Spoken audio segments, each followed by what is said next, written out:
চলে এলাম সাভারের সবচেয়ে জনপ্রিয় হযরত বদর শাহ মাজারের পাশে করিম ফুচকা স্টোরে। তো আজকে আমরা চলে আসছি ফুচকা খাওয়ার জন্য ঘোড়াপীর মাজারে। আমাদের সাথেই থাকুন। হ্যাঁ, ওকে দিতেছি 50 টাকা 3 প্লেট। ঠিক আছে, অনেক সুন্দরভাবে। জাল কম খাবেন না বেশি খাবেন? ঝাল বেশি। জাল বেশি কইরা কাঁচা মরিচ না শুকনো মরিচ? সব দেন, কাঁচা মরিচ শুকনো মরিচ সব। আচ্ছা, হ্যাঁ, ধনিয়া পাতা, কাঁচা মরিচ আর সজের গুঁড়া, জিরা এটা দিয়া মশলাটা মাখাইতেছি। লবণ, বিট লবণ, মরিচের গুঁড়া,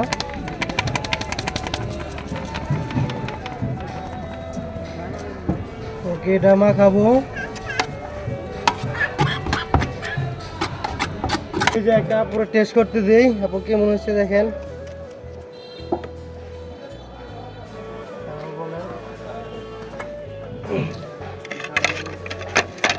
ঠিক আছে, লবণ একদম পুরো পারফেক্ট, কারণ এখানে আসলে আমরা অত বলতে হয় না।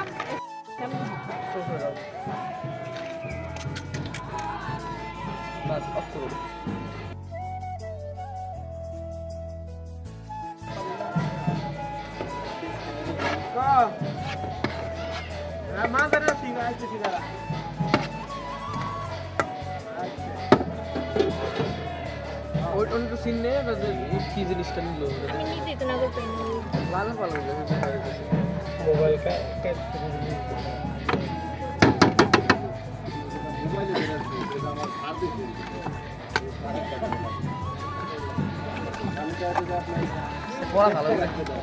মজা লাগবে।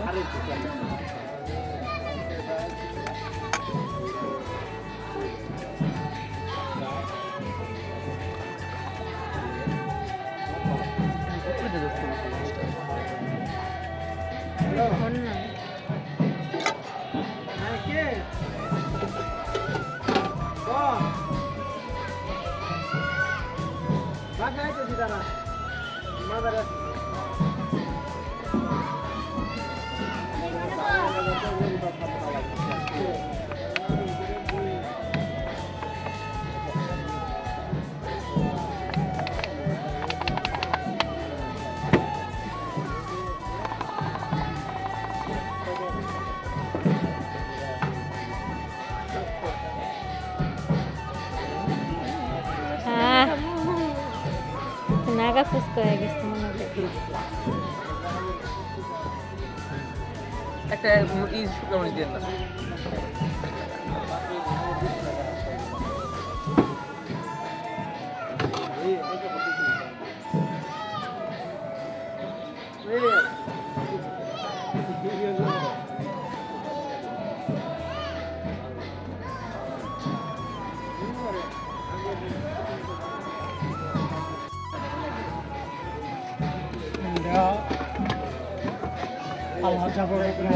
সামনে ফুচকার দোকান আছে, সেখানে পাওয়া যায়।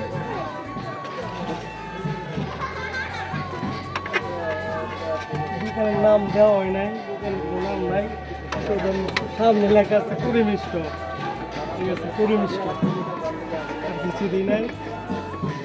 দেখুন আগের থেকে দোকান আছে, জায়গায় অনেক আমার আব্বু করছে 35 বছর হইব। আমি করতেছি প্রায় 10 বছর ধরে করতেছি দোকান। মাশাআল্লাহ অনেক ভালো চলে, হ্যাঁ, টেস্ট করতে পারেন।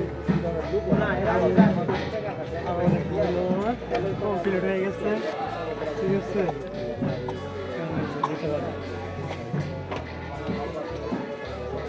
তো চলে এলো আমাদের ফুচকা, আর দেখতে কত লোভনীয় লাগছে। তো ফুচকাটা টেস্ট করে দেখি কেমন লাগে। আর এখানে সন্ধ্যার টাইমে ফুচকা খেতে এলে মিনিমাম আধা ঘন্টা ওয়েট করে ফুচকা পেতে হয়, যার কারণে আমরা দুপুরে চলে এসেছি ভিডিও করার জন্য। আর প্রতিবারের মতোই এটা এত মজা, যার টেস্ট বলে বোঝানো যাবে না। আমার লাইফে আমি কখনো এত মজার ফুচকা খাইনি, যেটা সত্যি কথা। তো অনেকেই মনে করতে পারে এর চেয়ে কত ভালো ফুচকা আছে। তো আপনি একবার শুধু খেয়ে দেখেন, আপনার সবচেয়ে প্রিয় ফুচকা হয়ে যাবে। আর টকটাও স্পেশাল, অনেক মজা। তো আমার ভিডিওটি যদি ভালো লেগে থাকে তাহলে অবশ্যই করিম স্টোরে এসে এক প্লেট ফুচকা খাবেন, আর সাথে আমার এই ভিডিওটা লাইক কমেন্ট শেয়ার করে সবার কাছে পৌঁছে দিবেন। সবাই ভালো থাকেন, সুন্দর থাকেন। নেক্সট ভিডিওতে দেখা হবে। আল্লাহ হাফেজ।